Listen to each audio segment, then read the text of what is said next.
ఓకేనా? ఇక్కడ చూడండి, కోసుకుంటా చూడండి. అంటే కేక్ చూసారు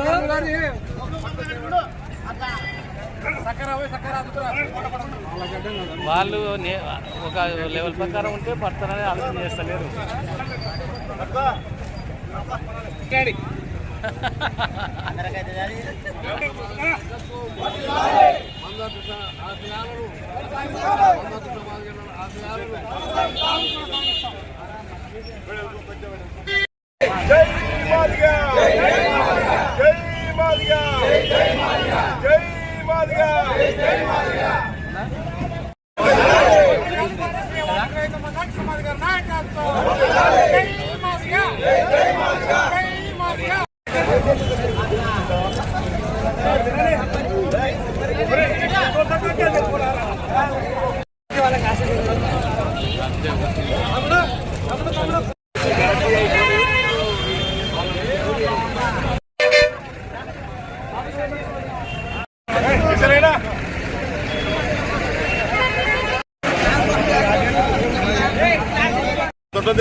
ఈరోజు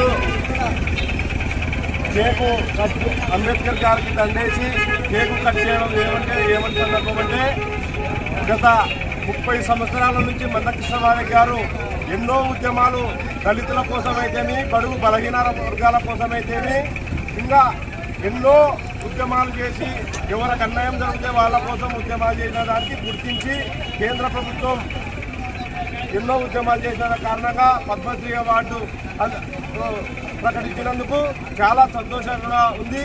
దళితులకైతేనే, బడుగు బలహీన అరగాని వర్గాలైతేనే ఎంతో మంది సంతోషించినారు ఈ అవార్డు ప్రకటించినందుకు. దానికోసమని ఎన్నో పోరాటం చేసి మన సుప్రీంకోర్టు వర్గీకరణ కోసమైతేమి, వర్గీకరణ కోసం రాష్ట్రాలు చేయాలనేది అదొక విజయోత్సవమే. ఈ పద్మశ్రీ అవార్డు ఇవ్వడం విజయోత్సవమే మాకు మందకృష్ణ మాదిగని గుర్తించి. కాబట్టి ప్రతి ఒక్కరు బడుగు బలహీన వర్గాలు దీన్ని సంతోషపడాల్సిందిగా కోరుతున్నాను. ఎందుకంటే ఒక మాదిగలకు మాలలకే కాదు, ఏ కులానికి అన్యాయం జరిగినా కూడా మందకృష్ణ మాదిగ ముందుండి ఉద్యమాలు నడిపించినాడు, ఎవరికి అన్యాయం జరగకూడదని. కాబట్టి ప్రతి ఒక్కరిని దీని విషయంలో ఉద్యమాలు మందకృష్ణ మాదిగను పూర్తి చేసుకొని క్రమశిక్షణతో ఎన్నో పదవులు ఇస్తా అంటే కూడా తీసుకోకుండా ఈ రాజకీయ నాయకులు మాకు ఎప్పటికైనా మోసమే అని ఉద్యమాలు చేస్తూ వాళ్ళని మెడలు వంచుతూ ముఖ్యమంత్రుల్లో కానీ, ప్రధానమంత్రుల్లో కానీ, ఎమ్మెల్యేలు కానీ ఒక మందకృష్ణ మాదిగ ఉంటే అట్టటోడు ఉంటేనే ఉద్యమాలు రాజకీయాలకు తొత్తుపోకుండా ఈ ప్రభుత్వాలు కూడా చక్కగా నడుచుకునేది. లేదంటే కానీ అందరూ పదవుల కోసము అందరూ మెడలు వంచితే, అందరూ పదవుల కోసం కానీ బానిసలు అయితే కానీ చాలా ఇబ్బందులకు గురి కావాల్సి వస్తుంది ఎంతో మంది బడుగు బలహీన వర్గాలు. కాబట్టి ప్రతి ఒక్కరు మందకృష్ణ మాదిగను పూర్తిగా తీసుకొని ప్రతి ఒక్కరు ఉద్యమకారులు ఎంతో మంది ఎదగాలని, దీంట్లో స్టూడెంట్స్ అయితే చదువులు కానీ బాగా చదువుకొని దీంట్లో ఎంతో మంది ఎదగాలని కోరుకుంటూ సెలవు తీసుకుంటున్నాను. మండలానికి ఎంఆర్పిఎస్ తరఫున అధ్యక్షుడు దేవరాజు మాదిగ మాట్లాడవలసిందిగా కోరుతున్నాను. ఈరోజు మరి మొన్న జనవరి 26 మరి మందకృష్ణ గారికి పద్మశ్రీ అవార్డు ఇవ్వడం చాలా అర్చనీయం. ఎందుకంటే ప్రజలకు సేవ చేసేవాడు ఇటువంటి మనిషి ఉండాలా. వేరే వాళ్ళు ఏ పదవుల కోసం కానీ ఎవరు పాల్గొనలేదు. ఈయన మాత్రం చాలా పదవుల కోసం ఎక్కడ ఏ పదవి ఇస్తానన్నా కూడా ఎప్పుడు పార్టీకి ఎప్పుడు బలపడలేదు. కేవలం మన దండోర సంఘానికే అంకితం అయిపోయాడు కనుక మన పద్మశ్రీ అవార్డు ఇవ్వడం జరిగింది. రెండోది ఫిబ్రవరి 7వ తేదీ 1,00,000 డబ్బులతో అందరూ వెళ్ళాలని కోరుకుంటూ సెలవు తీసుకుంటున్నాం. జై మందకృష్ణ మాదిగ. నాయకత్వం, పద్మశ్రీ అవార్డు మందకృష్ణ మాదిగ నాయకత్వం, పద్మశ్రీ అవార్డు వేదమాని శ్రీ మందకృష్ణ మాదిగ నాయకత్వం. ఈరోజు కర్నూలు జిల్లా పత్తికొండ నియోజకవర్గం వెందుర్తి మండల కేంద్రంలో అంబేద్కర్ గారి విగ్రహం ముందర అంబేద్కర్ గారికి పూలమాల వేసి ఇక్కడ సంబరాలు జరుపుకుంటున్న ఉద్దేశం ఏమనగా మాన్య శ్రీ మందకృష్ణ మాదిగ గారి సేవలు గుర్తించి కేంద్ర ప్రభుత్వం మొన్న 24వ తేదీ మన శ్రీ మందాకృష్ణ మాదిగ గారికి ఆయన చేసిన సేవలకు ఫలితంగా పద్మశ్రీ అవార్డు ఇవ్వడం చాలా ఆనందదాయకం. ఆయన చేసిన సేవలకి భారతరత్న ఇచ్చినా తక్కువనే నాకు తెలిసి. కాబట్టి కేంద్ర ప్రభుత్వం గుర్తించి ఆయన 30 సంవత్సరాలు అల్లు పెరగని పోరాటం చేస్తున్న సందర్భంగా పద్మశ్రీ అవార్డు ఇచ్చినందుకు ఎంఆర్పిఎస్ కర్నూలు జిల్లా కమిటీ తరఫున కేంద్ర ప్రభుత్వానికి హృదయపూర్వక ధన్యవాదాలు తెలియజేస్తున్నాము. అదేవిధంగా మన శ్రీ మందకృష్ణ మాదిగ గారు ఎప్పుడు కూడా పదవులు కానీ వేరే అవార్డులు కానీ ఎప్పుడూ ఆశించలేదు. కాబట్టి దాన్ని కేంద్ర ప్రభుత్వం గుర్తించి మన శ్రీ మందకృష్ణ మాదిగ గారికి ఆయన చేస్తున్న సేవా పోరాటాలు ఎన్నో అని, అదేవిధంగా ఆకలి కేకల పోరాటం అయితేనేమి, అదేవిధంగా మన ఆరోగ్యశ్రీ కార్డు కూడా మన శ్రీ మందకృష్ణ మాదిగ గారి పోరాటం వల్ల రావడం వచ్చిందని ఆనాడు వైఎస్ఆర్ కాంగ్రెస్ పార్టీ అదేవిధంగా రాజశేఖర రెడ్డి గారు నిండు అసెంబ్లీలో చెప్తూ వచ్చారు. ఇది ఆరోగ్యశ్రీ కార్డు రావడము మన శ్రీ మందకృష్ణ మాదిగ గారి ఉద్యమ ఫలితమని. కాబట్టి ఆయన ఎన్నో కుల మత భేదాలకు అతీతంగా ప్రతి ఒక్కరికి ఎవరికి కష్టం వచ్చినా అన్నాదుకుంటూ వచ్చాడు. కాబట్టి వర్గీకరణ ఫలితాలు కూడా మేము ఆశిస్తున్నాం. కాబట్టి మన ఆగస్టు సుప్రీంకోర్టు 1వ తేదీ తీర్పిస్తూ వచ్చింది.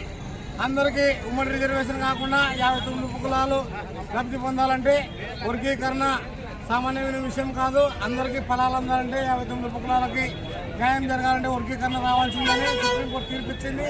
ఆ సుప్రీంకోర్టుకి విరుద్ధంగా అదేవిధంగా తెలంగాణ రాష్ట్రంలో అయితే ఆంధ్రప్రదేశ్ రాష్ట్రంలో అయితే మాల సోదరులు వర్గీకరణ అడ్డుపడాలని చూస్తున్నారు. కాబట్టి కబర్దారాన్ని హెచ్చరిస్తున్నాము.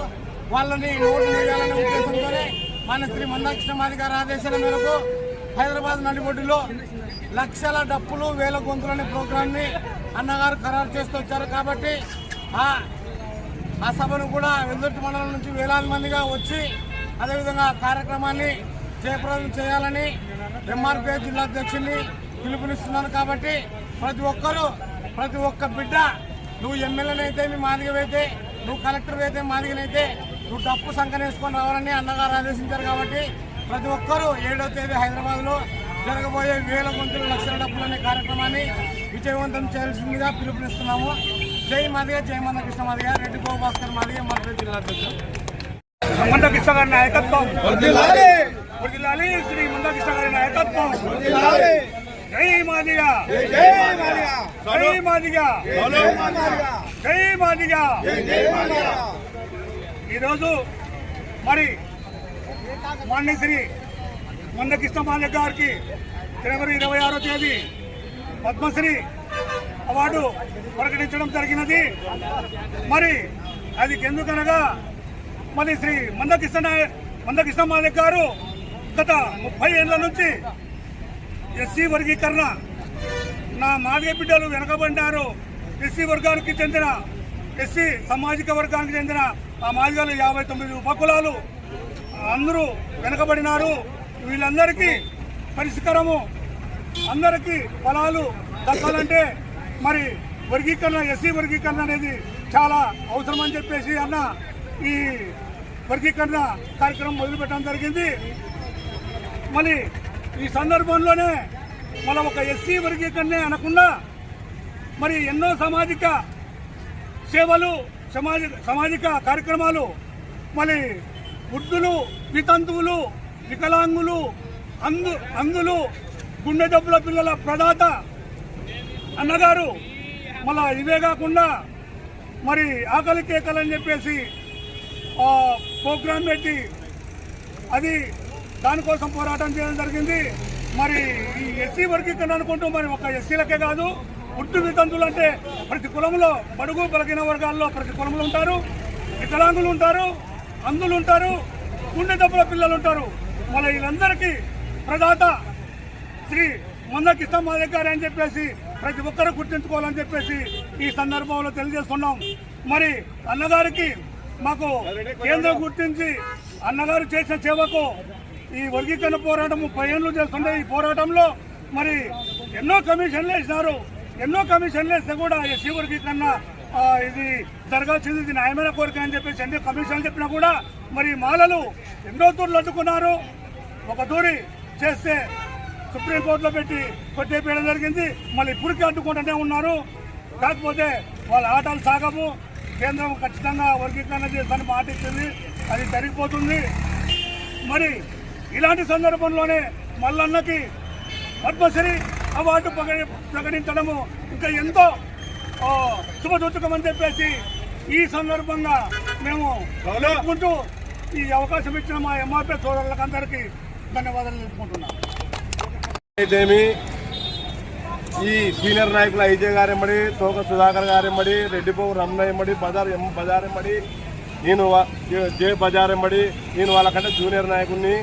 వాళ్ళ ఎమ్మడి ఉద్యమం స్టార్ట్ అయిన నుంచి పడి సుందరణ కానీ ఇక్కడ ఉన్నటువంటి ఎంతోమంది ఈ బోన్పిల్ల మాదిగా సోదరులు అయితేమి ఇంకా ఎంతోమంది నడుచుకుంటూ అనేక ఒత్తిళ్ళకి అగ్రవర్ణాల అనేక ఒత్తిళ్ళకు కూడా గురైతే కూడా ఎప్పుడు ఎవరికి ఏం లొంగకుండా ఈ నాయకులు ఎమ్మడి నడుస్తున్నటువంటి ప్రతి ఒక్కరికి ఇక దేవదానం మాదిగా అయితేమి, మధ్యరేటి మాదిగా అయితేమి, ఇక్కడ కొంతమంది పేర్లు అన్న మా వెంకటరావుడు అన్న, కొంతమంది ఇంకా పేర్లు బోన్పేల అందరకు మా సోదరులకు అందరికీ తెలియజేస్తున్నారు. ప్రతి ఒక్కరూ ఎవరికి ఏం లొంగకుండా వచ్చినటువంటి ఈ రోజుకి 30 ఏళ్ళ ఈ చరిత్రకి పద్మశ్రీ అవార్డు గుర్తించడము కేంద్ర ప్రభుత్వం నరేంద్ర మోడీ గారికి ప్రత్యేకంగా ధన్యవాదాలు. అలాగే ప్రతి ఒక్కరూ ఎంఆర్పిఎస్ అంటే ఏందో తెలిసినటువంటి ఈ సోదరులు ఎంతమంది ఉద్యమాలు చేసి ఈ గుర్తింపు వచ్చిందో గ్రహించాలి. కొంతమంది ఎంఆర్పిఎస్ని అడ్డం పెట్టుకుని కొంతమంది భ్రష్టు పట్టించుకుంటా ఆ నాయకుని కొత్తాసు పలుకుతూ ఈ నాయకుని కొత్తాసు పలుకు కన్నా గబ్బు పట్టించినారు. కొంతమంది కొమ్మలుగా విడిపోయి వాళ్ళల్లా ఏమి ఎన్ని ఆటలైనా ఏమి సాగవు. ఒక మందకృష్ణ బ్రాండు. అదే విధంగా మందకృష్ణ మాదిగా అడుగుజాడల్లో నడిచి మన మాజీ జడ్పీటీసీ మెంబరు ఎన్నో పదవులు వెళ్ళి ఉద్యమాల్లో నడుచుకుంటూ మన ఐజే సార్ గారు ఇప్పుడు ఆ రోజు నుంచి అగ్రవర్ణాలకి రా అంటే డి అంటే డి అనుకుంటా వచ్చినటువంటి ఆయనకి ఈ ఎంఆర్పిఎస్ పుట్టు పురాణం నుంచి తెలిసి ఆయన ఈ రోజు కేకు కట్ చేయడం కూడా చాలా ఆనందంగా ఉంది నాకు. ఇంకా కొంతమంది లేరు, రెడ్డిపోగు రమణ అయితే లేడు, తర్వాత మన తోక సుధాకర్ అయితే ఆయన కొంచెం అనారోగ్యత ఇంటికాడు ఉన్నాడు. ఇంకా చాలా మందికి తెలుసా. ప్రత్యేకంగా దీంట్లో మీడియా మిత్రులు కూడా మమ్మల్ని చాలా ముందుకు తీసుకెళ్లారు. ఎంఆర్పిఎస్ని ఎవరైనా కూడా మీడియా మిత్రులు మాకు ఎప్పుడు ఏ ప్రోగ్రాం చేసినా కూడా ఎప్పుడు కించపరిచినా కూడా మా ముందుకు తీసుకెళ్లారు. వాళ్ళకు కూడా ప్రత్యేక ధన్యవాదాలు. అలాగే పోలీసులకు అయితేమి అందరూ ఆఫీసర్లు మాకు సహకరించినందుకు చాలా అందరికి మా నమస్కారాలు. కాబట్టి మా ఐజే గారు సీనియర్ నాయకులు, మాజీ జడ్పీటీసీ గారు, ఎంఆర్పిఎస్ 30 ఏళ్ల పోరాట సమితి సీనియర్ నాయకులు మాట్లాడాల్సిందిగా కోరుతున్నారు. రెడ్డిపోగు భాస్కర్ మాధవ్ గారికి, అలాగే మన విద్యుత్ మండల దేవరాజ్ మాధవ్ గారికి, అలాగే సీనియర్ నాయకులు మన ఎం బజారన్న గారికి, అలాగే సీనియర్ నాయకులు జే బజార్ గారికి, అలాగే మోషన్న గారికి, అలాగే విజయ్ గారికి, ఇక్కడ వచ్చిన మిత్రులకు అందరూ కూడా మీ అందరికీ ధన్యవాదాలు తెలుపుకుంటున్నాం. ఈరోజు ఎందుకు ఈ కార్యక్రమం అంటే 26వ తేదీ